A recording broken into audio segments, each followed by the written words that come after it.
It's officially Christmas time, and welcome back down to Ice Level. As always, I'm your host, James Blennau. We have more games and more upsets to go over after this week, filled with non-conference play. But as always, before we get into that, a little bit of news starting out in the desert. In the NCHC, Greg Powers is staying with Arizona State for an extra 5 seasons. The Sun Devils signed their head coach to an extension endowed by the Friend family. Powers has earned over 300 wins in his career in Tempe and 11 seasons with the D1 program and 18 overall. He coached the team to its first ever NCAA tournament appearance in 2019 and helped develop Seattle Kraken goaltender Joey Daccord. Powers and the Suns next take on Minnesota Duluth on the road this weekend. The Icebreaker tournament is headed back to New England in 2026. UConn and Sacred Heart will co-host each for the first time. Last time the tournament was co-hosted was in 2023 when North Dakota and Bemidji State shared duties. This is also the first time the tournament will be played in Connecticut, with host sites at the Toscano Ice Forum and Stores and the Martiri Family Arena in Fairfield. The tournament will be played on October 9th and 10th, 2026. Game of the week, number 1 team in the land, Michigan packs the car on Harvard Yard. Harvard defending home ice in Game 2. We start in the second period. 2 minutes to go, Wolverines up 2. Aiden Park takes the 2-on-1 and keeps it, going bar down. Blue extending its lead to 3 now. We go to the third period, 13 to play. We need slow-mo on this. Salvatore Guzzo tips it from the point. 1 back for the Crimson, it's 3-1. Now 8 to go on the power play. Philip Tresca has a little bar down of his own. Harvard now within 1 for the first time since the early second. And under 6 to go back on the power play. Ryan Healy takes it himself up the slot, rings the iron and in. Jingle all the way back. It's tied at 3 in Cambridge. Now for overtime. 2 to go, Michigan power play. Will Horkoff from a tight angle sneaks it by Ben Charette. The best teams always find ways to win. Michigan takes the sweep with a 4-3 win. Michael Hayes with a goal and 2 assists. Wolverines head to East Lansing to take on rivals Michigan State next weekend. Fight on, Old Army team. The Black Knights picked up their first ranked win of the season in their first ranked game over number 18 UMass. Tate Rink was rocking as junior Baron Woodring picked up a goal and an assist over the Minutemen. Goaltender Jacob Biron also played an outstanding game, saving 34 of 38 shots he faced. Army also saw 5 different goal scorers in the win, with 7 different players on the score sheet. With the win, head coach Zach McKelvey also picked up his first career ranked win. The Black Knights next head to Fairfield to take on Sacred Heart, with Dartmouth as the following road trip in just 2 weeks. To be completely honest, there aren't a ton of positive headlines out of this conference. However, that does disregard the Army win. In the Friendship 4 tournament in Belfast, Northern Ireland, Sacred Heart rebounded from a trouncing against Union in the first round to take third place over fellow AHA side RIT.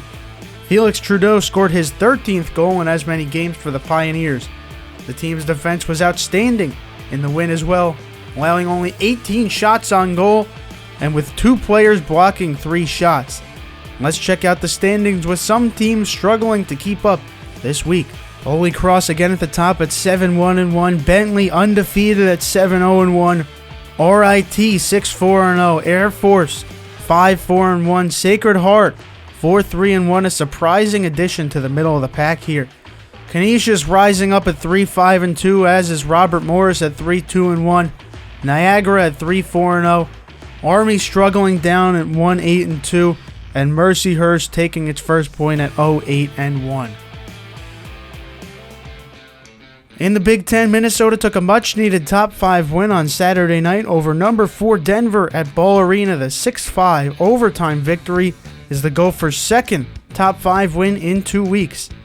The Gophers and Pioneers traded goals through all 60 minutes of regulations, but Javon Moore snuck it past Quentin Miller in the dying seconds of overtime Brody Lamb led the Gophers offense with a goal and 2 assists. Moore, LJ Mooney, and Brody Zemer also finished with 1 and 1, while 10 players found their name on the score sheet in the absolute shootout. While it doesn't count towards the standings, let's see where everyone around the Gophers moved in the Big Ten. No conference games this week, so no movement. Michigan stays in first at 6-2-0 with Wisconsin just behind at the same record. Penn State at 500 through 8. Michigan State 4-2-0. Minnesota at 500 through 6.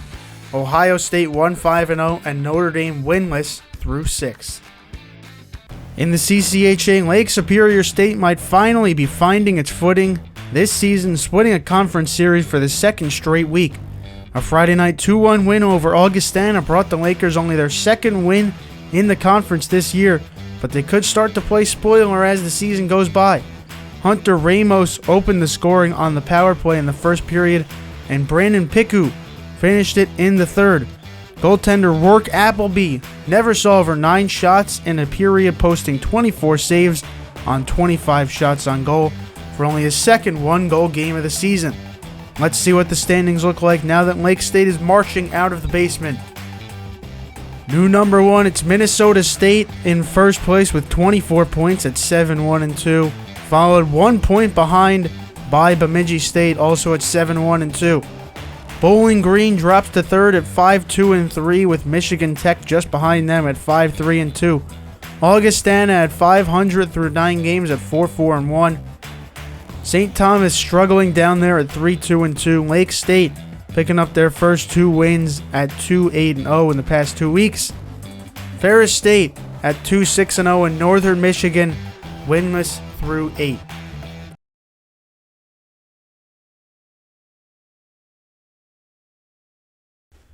Two ECAC hockey teams reached tournament finals, but neither could finish the job. The Adirondack Invitational in Lake Placid, New York, saw Clarkson pick up a 2-0 win in the semis over UMass Lowell, but fall short in a 3-2 comeback win by Alaska. Not the first time they've done that over an ECAC team. The Golden Knights split their weekend, as did number 20 Union in their Friendship 4 trip. After a smothering 8-1 win in the semis over Sacred Heart, the Garnet Chargers crossed the pond empty-handed after a 3-2 upset loss to Miami. The Red Hawks kept the Chargers' stars off the board, and no ECAC hockey team took home a trophy this weekend. Let's check out where their Cleary Cup rivals all finished this week in the standings. Also, no change, no tiebreakers, and no conference games. Cornell sits in first at 15 points, 5-1-0. Dartmouth undefeated through 4. Harvard 3-1-0. Yale at 500 through 6. Colgate 3-2-0. Quinnipiac 3-1-0. Union 2-3-1. Brown 2-4-0. Princeton 500 through 4. RPI struggling in the first season with Eric Lang at 2-4-0. And Clarkson at St. Lawrence both at 1-5-0. For the second time this year, Boston University beat Cornell as the 19th ranked Terriers took a 2-1 win over the 17th ranked Big Red at Madison Square Garden. Before Saturday's victory, the Big Red had won the past 4 red-hot hockey matchups at MSG. The Islanders draftees shined in New York at their future rivals arena, as Camille Bednarik scored the Terriers' first goal from Cole Iserman, while Iserman scored the game winner in the third. Before the Terriers return to Boston, meeting Vermont for 2 games, let's check out the Hockey East standings. UConn retains first place 5-3-1. BC jumps up to second at 5-3-0. Maine at the same record in third place. Northeastern just 1 win behind at 4-3-0. Providence 4-3-1. BU in 6th, 500 through 8. Merrimack 3-5-0. New Hampshire 3-4-0. Lowell 500 through 6. Vermont at 2-4-0. And UMass at 2-5-0. In the NCHC, Arizona State's on a 3-game overtime win streak after taking 2 over Ohio State in Tempe. Cruz Lucius scored Friday night's winner from Cullen Potter and Bennett Schmeich, with all 3 involved on the Sun Devils' first goal late in the first. Saturday, in overtime, they ran it back. This time it was Potter from Schmeich and Lucius, as the Sun Devils gained some much-needed momentum in a tight NCHC table. Let's see who's moving and who's staying in this week's standings. Not many conference games this week, so Denver retains first place at 5-1-0, with Western Michigan just behind them at 5-3-0, and Minnesota Duluth also at 5-3-0, but 1 point behind. North Dakota at 4-2-0, Arizona State at 3-4-1, Omaha 3-5-0, St. Cloud State at 2-4-0, Colorado College at 2-5-1, and Miami at the bottom at 2-4-0. In the poll this week, not a ton of change. Michigan stays at number 1 with 42 first place votes, Wisconsin at 2 with 4 first place votes, and Michigan State in third with 3 first place votes. Minnesota, Duluth, and North Dakota round out the top 5.